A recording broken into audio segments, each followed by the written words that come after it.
Jax's revenge domain.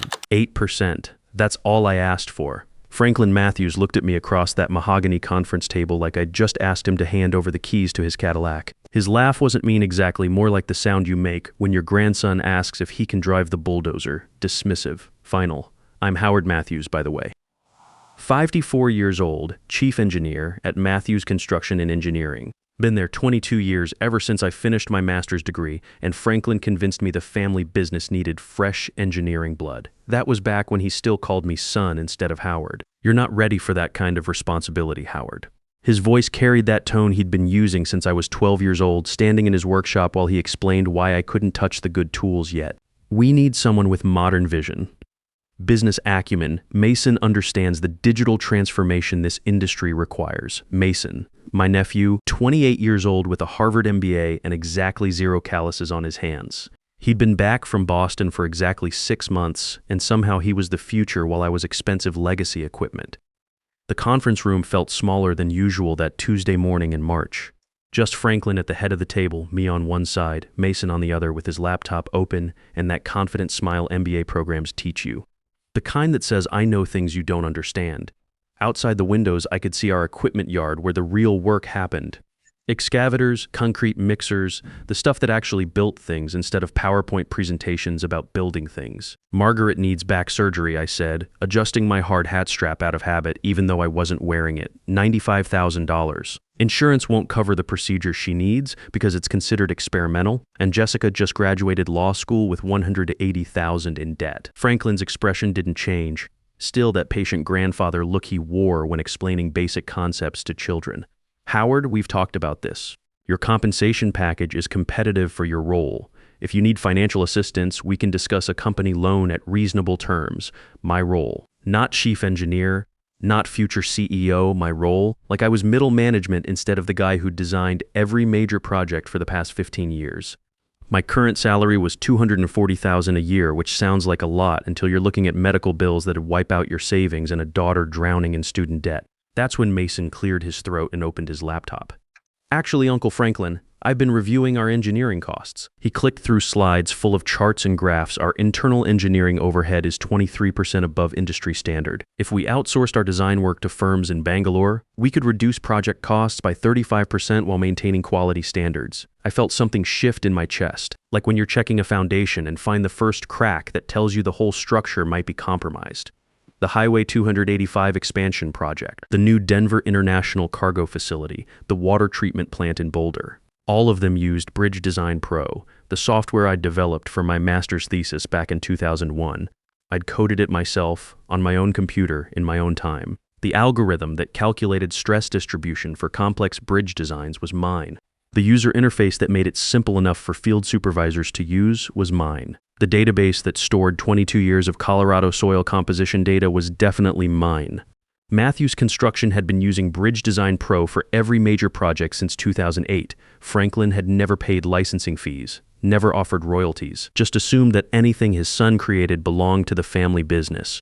For 15 years, they'd been running projects worth hundreds of millions using software that legally belonged to Howard Matthews, the individual, not Matthews Construction and Engineering. I sat there listening to Mason explain how we could replace experienced American engineers with cheap overseas labor, while Franklin nodded approvingly. My software was worth more than my annual raise request, more than my 22 years of loyalty, more than my grandfather's promise that if you take care of the business takes care of you. Mason finished his presentation with a slide titled Operational Efficiency Through Strategic Outsourcing. Franklin was already sold. I could see it in the way he leaned back in his chair, the same pose he struck when he'd made a decision about equipment purchases or project bids. Well, Howard, what do you think of Mason's analysis? I thought about Margaret lying awake at night because her back hurt too much to sleep, about Jessica working 60-hour weeks at a law firm that treated first-year associates like disposable labor just to make minimum payments on loans that'd follow her for decades, about 22 years of missed family dinners and weekend work calls, and building this company's reputation project by project. I think I said slowly that you should check your licensing agreements before you make any major changes to our engineering process. Franklin frowned. Licensing agreements for Bridge Design Pro, the software that runs about 80% of our structural calculations. You never actually purchased it from me. You've been using it under an informal family arrangement for the past 15 years. The room got quiet except for the hum of air conditioning. Mason's confident smile flickered like a computer screen losing power. "That's family intellectual property," Franklin said, but his voice had lost some of its certainty. "You developed it while working here. Actually, I developed it for my thesis defense in 2001, 3 years before I joined the company. The copyright registration's in my name, the source code's on my personal servers. Every update and modification's been tracked through my personal GitHub account." I pulled out my phone and showed them the documentation I'd been smart enough to maintain. Development logs, timestamp records, copyright certificates, 2 years of evidence that proved Bridge Design Pro belonged to Howard Matthews the individual, not Matthews Construction and Engineering. Mason was typing furiously on his laptop, probably searching for legal precedents or trying to figure out how much trouble they were in. Franklin just stared at me like I'd grown a second head. "You can't be serious," he said. "Wilson Engineering Group offered me $4 million for an exclusive licensing deal last month," I said. I told them I wasn't interested because I was loyal to the family business. Guess I need to reconsider their offer. That got Franklin's attention. Wilson was our biggest competitor for state infrastructure contracts. They'd been trying to break into the Colorado market for years but couldn't match our technical capabilities. Now they knew why. I stood up and walked to the window overlooking the equipment yard. 22 years of building this place up from a mid-sized contractor to a $150 million operation. 3 generations of Matthews men working with their hands and their minds to create something lasting. And now Franklin wanted to ship our expertise to India while promoting a kid who thought engineering was something you managed instead of something you mastered. "Franklin, Mason, I've got a proposal for you both. Give me the 8% raise I asked for, plus a commitment that engineering stays in-house with American workers, and we'll call it even. Or I'll withdraw the license for Bridge Design Pro and let you explain to the Colorado Department of Transportation why the Highway 285 project needs to be redesigned from scratch." The silence stretched long enough for me to count 3 concrete trucks leaving the yard. Mason's laptop screen had gone dark. Franklin's hands were flat on the conference table like he was bracing himself against an earthquake. "You wouldn't do that to the family business," Franklin said finally. I turned back from the window. 22 years I've been asking you to treat me like family instead of hired help. Today you told me I'm not ready for responsibility while a kid who's never poured concrete gets to plan our future. So maybe it's time to stop thinking about this as a family business and start thinking about it as just business. I walked out of that conference room knowing I'd crossed a line I couldn't uncross. By the time I got back to my office, Wilson Engineering's number was already dialed on my phone. Thomas Wilson answered on the second ring, Howard Matthews. "I was wondering when you'd call." The conversation lasted 20 minutes. Wilson had done his homework. He knew exactly what Bridge Design Pro could do, exactly how much revenue it generated for Matthews Construction, and exactly how much it'd be worth to a competitor trying to break into the Colorado infrastructure market. His offer wasn't just about the software, it was about everything that came with it. My relationships with state engineers, my knowledge of local soil conditions, my 22 years of project history. We arranged to meet Thursday afternoon at his downtown office. 2 days to let Franklin sweat. 2 days to think about whether I really wanted to blow up everything my grandfather had built. But every time I wavered, I thought about Margaret's pain and Jessica's debt and Franklin's dismissive laugh. That evening, I sat at my kitchen table trying to explain the situation to Margaret. She was supposed to be resting, doctor's orders, but she insisted on making dinner anyway. That's Margaret for you.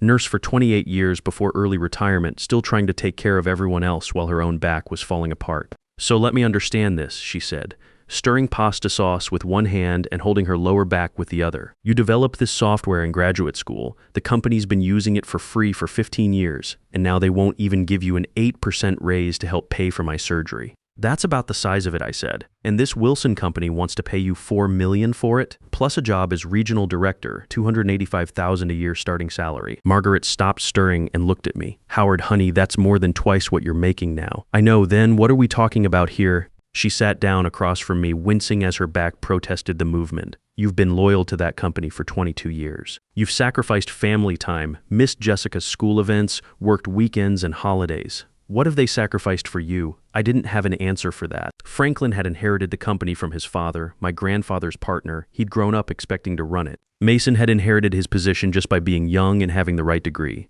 I'd earned everything I had, and they acted like it was a favor. Jessica came home from work while we were eating. She looked exhausted. First-year associates at big law firms work brutal hours, and she was putting in extra time to make partner track while paying off loans that grew faster than her salary. "Dad, you look terrible," she said, dropping her briefcase by the door. What happened? I told her about the meeting, about Franklin's refusal, about Mason's outsourcing plan. Jessica listened without interrupting, her lawyer training kicking in. When I finished, she was quiet for a long moment. Do you have documentation proving you own the software, she asked. Comprehensive documentation. Development logs, copyright registration, the works. And the company's been using it without a formal licensing agreement for 15 years. She leaned back in her chair, thinking, Dad, you have a slam-dunk intellectual property case. If you wanted to sue for back royalties, you'd probably win big. But that'd destroy the family business and create years of legal battles. I don't want to destroy the business, I said. I just want fair treatment. Then use the leverage to get what you want, but you need to be prepared to follow through if they call your bluff. Thursday afternoon, I sat across from Thomas Wilson in his downtown Denver office. He was about my age, gray-haired, wearing jeans and a polo shirt instead of a suit. His office had blueprints pinned to every wall, photos of bridge construction projects, the workspace of someone who understood the technical side of the business. I've been following Matthew's construction's work for years, he said. Specifically, I've been trying to figure out how you consistently underbid competitors while maintaining profit margins. Your structural designs are more efficient than anything else in the region. That's Bridge Design Pro. The software optimizes material usage, reduces waste, speeds up the design process. Wilson nodded. And now I understand why your father's been so confident about big project bids. He's had an unfair advantage for 15 years. I wouldn't call it unfair. Family arrangement. Wilson smiled. Well, that family arrangement is about to become a business opportunity. Are you ready to discuss terms? We spent 2 hours going through details. Wilson wasn't just buying software. He was buying my expertise, my relationships, my knowledge of Colorado's infrastructure needs. The $4 million licensing deal was just the beginning. He wanted me to head up their new Colorado division, build a team of experienced engineers, compete directly against Matthew's construction for state contracts. The irony wasn't lost on me. Wilson was offering everything Franklin had refused: recognition for my technical skills, fair compensation, respect for my experience, plus the resources to compete against the family business that had taken me for granted. I'll need a few days to think about it, I said. Take all the time you need. But Howard Wilson leaned forward. Your father's going to realize what he's losing soon enough. When that happens, he'll try to match our offer. Don't let family loyalty cloud your judgment about what you're really worth. I drove home through Denver rush hour traffic, thinking about 22 years of family loyalty and what it had gotten me. Margaret was right. I'd sacrificed for the company, but what had the company sacrificed for me? Franklin lived in a mansion in Cherry Hills Village. Mason drove a BMW fresh out of business school. I lived in a middle-class neighborhood and worried about medical bills. When I got home, Margaret was on the phone with her doctor's office, trying to schedule her surgery despite insurance complications. She hung up looking frustrated. They want payment up front because it's experimental. She said $95,000 before they'll even schedule the procedure. I sat down next to her on the couch and took her hand. What if I told you we might not have to worry about money anymore? What do you mean? I mean, what if I took the Wilson offer? What if we stopped being loyal to people who don't value loyalty? Margaret squeezed my hand. Howard, you've been trying to earn your father's approval for 54 years. Maybe it's time to stop waiting for permission to value yourself. That night, I called Wilson and accepted his offer. Friday morning, I walked into Franklin's office and placed my resignation letter on his desk. 2 weeks' notice, typed on company letterhead, professional to the end. Franklin was reading the morning project reports, coffee cup in hand, reading glasses perched on his nose like he was still the commanding patriarch of a successful family empire. He looked up when I cleared my throat. What's this? My resignation, effective 2 weeks from today. Franklin set down his coffee and picked up the letter, scanning it quickly. His face went through several expressions: surprise, confusion, then something that might have been panic. Where are you going? He asked.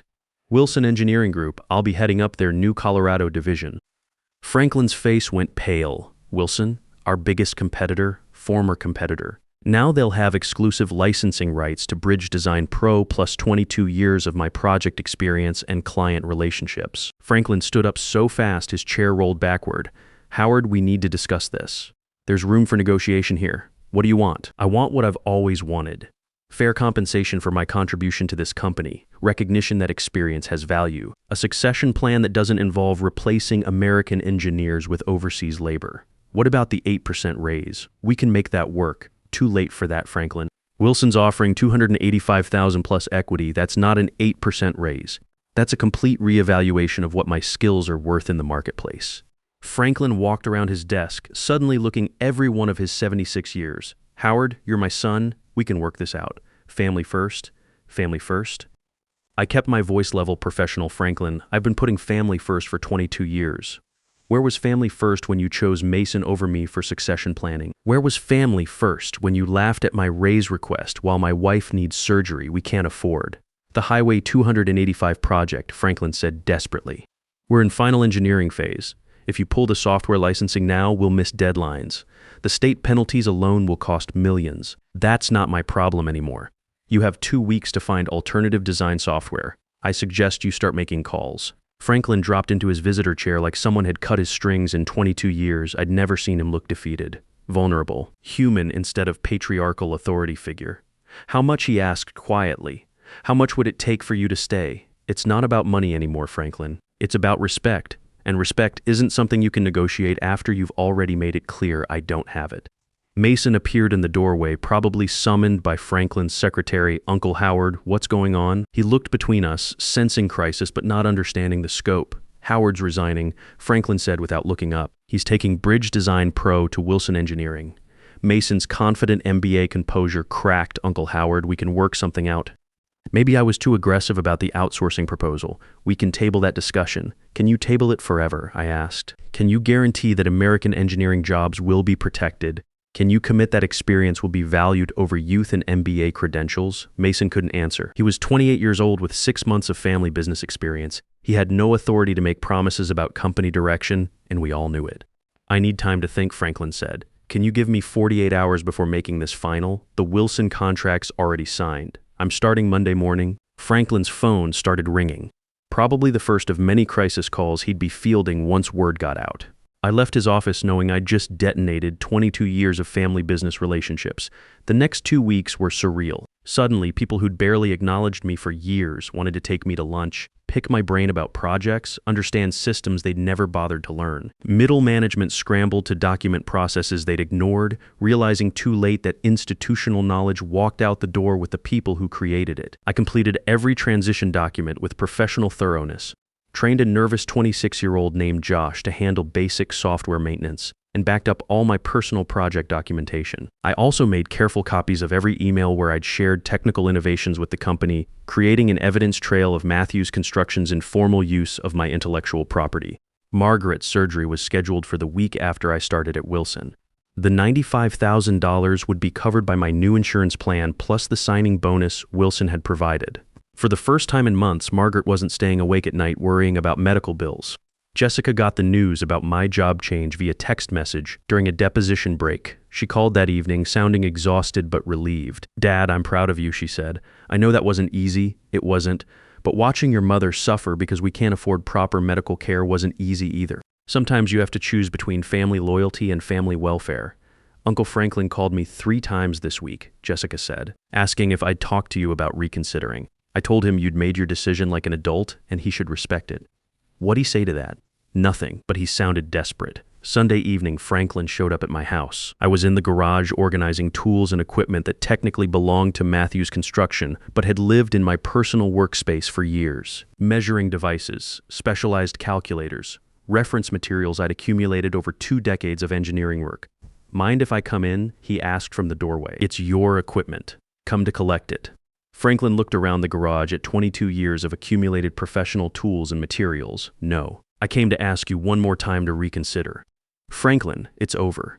I start at Wilson tomorrow morning. The Highway 285 project's in trouble. Without Bridge Design Pro, we're looking at significant delays. The state's threatening contract cancellation. You've got 2 weeks to figure it out. Maybe Mason's MBA training covered crisis management." Franklin winced. "Howard, I made mistakes. I should have recognized your contributions better. Should have planned succession differently. Should have, would have, could have." I picked up a torque wrench and placed it in the box destined for Matthews Construction. 22 years too late for should. "What if I made you CEO immediately?" Franklin asked. "Full authority over company operations. Mason reports to you instead of the other way around." I stopped packing and looked at him. 3 days ago, you wouldn't give me an 8% raise. Now you're offering CEO position. 3 days ago, I didn't understand what you meant to this company. You didn't understand, or you didn't want to understand. Franklin was quiet for a long time, watching me pack away pieces of my professional life. Maybe both, he said finally. I sealed the box and wrote Matthew's Construction on the side with a permanent marker. Franklin, I appreciate the offer. But Wilson Engineering valued my expertise before they needed it desperately. They offered fair compensation based on market value, not family crisis. That's the difference between respect and panic. Franklin picked up the box of tools, suddenly looking like an old man carrying too heavy a burden. I'm sorry, Howard. I'm sorry it took me so long to see what was right in front of me. I know you are, but being sorry doesn't change 22 years of being taken for granted. Monday morning, I walked into Wilson Engineering's Denver office for the first time as an employee instead of a visitor. My nameplate was already on the door. Howard Matthews, Regional Director, Colorado Division, the title I should have had years ago in a company that valued experience over family politics. Thomas Wilson was waiting with coffee and a team introduction schedule. Ready to start building something new, he asked. I thought about Franklin, probably sitting in crisis meetings trying to figure out how to complete the Highway 285 project without the software his son had developed. About Mason, learning that MBA theories don't solve real engineering problems. About 22 years of loyalty that had never been properly valued until it was gone. More than ready, I said. 6 months later, I was sitting in my corner office at Wilson Engineering, reviewing bids for the new Colorado Springs water treatment facility. A $95 million project that would use updated versions of Bridge Design Pro and engineering techniques I'd spent 2 decades perfecting. Through my window, I could see downtown Denver construction sites where Wilson crews were implementing my designs, building infrastructure that lasts generations. Margaret's surgery had gone perfectly. The experimental procedure worked better than expected. She was back to her old self, pain-free for the first time in years, volunteering at the hospital where she'd worked for 28 years. The $95,000 cost hadn't even dented our finances. Jessica had used her Wilson signing bonus to pay off the worst of her student loans. She'd also started dating a civil engineer from our structural division, a guy who appreciated both her legal mind and her family's blue-collar work ethic. She was thinking about joining Wilson's legal department instead of grinding away at 60-hour weeks for partners who treated associates like disposable labor. Franklin had called twice in the past month, not about business this time. Personal calls, checking on Margaret's recovery, asking about Jessica's career. The conversations were awkward but genuine. We were slowly rebuilding a father-son relationship that had been buried under 22 years of workplace disappointment. Matthews Construction had managed to survive my departure, barely. They'd licensed emergency design software from a California firm for 3 times what my royalty payments would have cost. The Highway 285 project finished 6 months behind schedule with state penalties that ate most of their profit margin. Mason had lasted another 3 months before accepting a consulting position in Chicago, admitting that family business politics weren't covered in Harvard's MBA curriculum. Franklin had brought in a 58-year-old engineer named Paul Bradford as interim CEO, someone with actual construction experience who understood the difference between managing spreadsheets and managing construction projects. The company was stabilizing under experienced leadership, but they'd lost significant market share to Wilson Engineering in the Colorado infrastructure market. The irony wasn't lost on me. Wilson had grown from a regional player to a major force in Colorado construction, largely based on the expertise and software that Matthews Construction had taken for granted.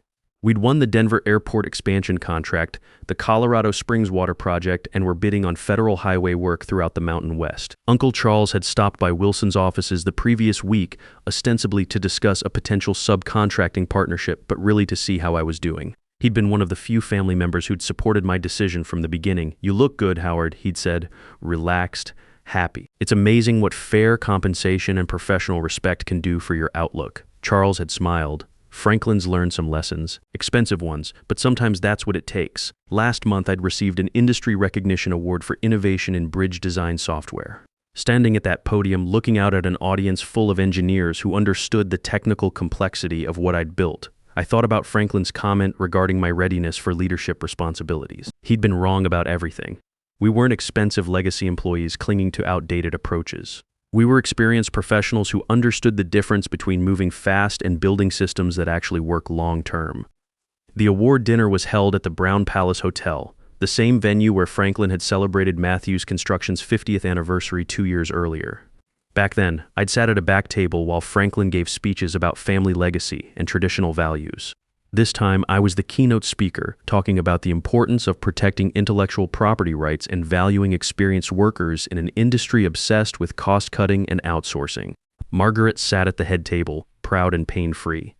Jessica was there with her engineer boyfriend, both of them planning careers in infrastructure development. Thomas Wilson introduced me as the architect of Colorado's most innovative bridge design technology, a recognition I'd waited 22 years to receive. Franklin had sent a congratulatory note, handwritten on company letterhead. Proud of your achievements. You deserved this recognition years ago. It was the closest he'd ever come to admitting he'd been wrong about my value to the engineering community. 3 weeks ago, I'd gotten a call from the Colorado Department of Transportation.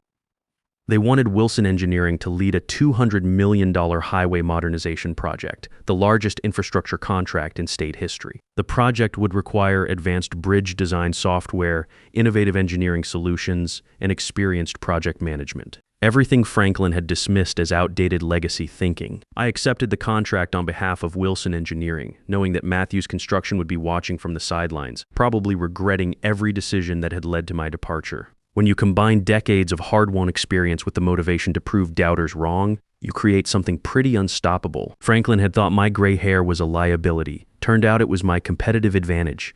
Every year of experience I'd accumulated, every project I'd completed, every technical challenge I'd solved had prepared me for this moment. The Highway 285 extension was visible from my office window, the project that had started this whole conflict. Matthew's construction crews were finishing the final phases using expensive licensed software instead of my streamlined systems.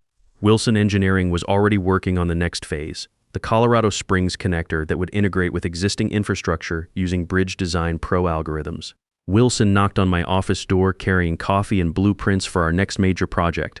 Ready for the next challenge, he asked. I thought about Franklin, probably reviewing quarterly reports that showed continued revenue decline, about Mason learning that MBA theories don't substitute for hands-on engineering experience, about 22 years of loyalty that had never been properly valued until it was gone. More than ready, I said. You know, I used to believe my grandfather's advice. Take care of the company, and the company takes care of you. Spent 22 years following that philosophy, watching younger, less experienced people get promoted over me because they understood modern management theories better than structural engineering principles. But here's what I learned. Your loyalty means nothing if you don't value yourself first. If you're reading this and you're over 45, dealing with managers who think your experience is expensive rather than valuable, remember something. Your knowledge isn't just worth defending, it's worth fighting for. Document your work. Understand your legal rights. Never let anyone convince you that your best years are behind you. Age isn't a weakness in any industry. It's wisdom waiting to be unleashed. And when experience finally gets angry enough to demand respect, entire companies change direction. Sometimes the most powerful thing you can do is simply refuse to accept being undervalued. The gray hair they see as a liability might just be your competitive advantage.